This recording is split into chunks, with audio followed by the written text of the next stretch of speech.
like many different things. You take a few more steps in and you find complexity. You might be able to determine how much you have in income tax savings by moving to a no income tax state, but there are other pieces, there are other variables. So here's how we handle it. So first, we always start with someone's current financial position as well as their projected financial position, because it's important to not just know where you're at, but also where you're looking to go. And that way, when we're building out the models, we have a much more accurate reading. And our software will integrate all 50 states' taxation. So depending on where you move, we will obviously adjust the model subjective to that state when we're projecting these pieces out.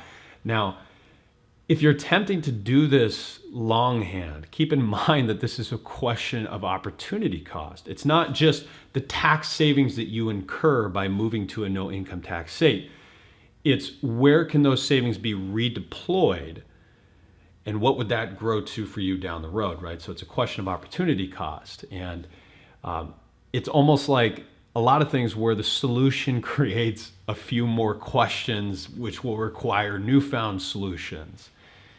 All of this is obviously highly subjective to your own individual situation. And from here, advisors like myself at Mariner Wealth Advisors, we like to typically call or lean on our in-house CPA team, because one of the benefits of being a national firm, we can find a CPA that corresponds with the state that maybe the client is considering, as well as the state that they're moving from. And then we can get the state-specific steps to establish that domicile while also severing the previous domicile in this case.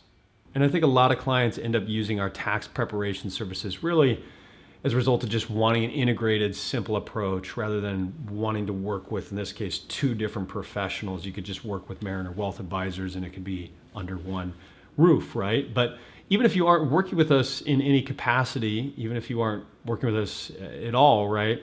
I still recommend talking to a tax professional, because your situation is obviously so subjective. Your income sources, where you work, your potential capital gain liability, the domicile change piece, right? All of that is very specific to your own situation. So I definitely recommend talking to a tax professional. And on that note, I think it's worth noting that this is not a black and white piece, which means you'll find varying opinions from different CPAs on it. They'll have different beliefs, they'll have different thoughts around what constitutes, a capital gain sale in this state versus this state. And that's a result of this just being kind of a gray matter. So I recommend talking to a few different professionals on that note.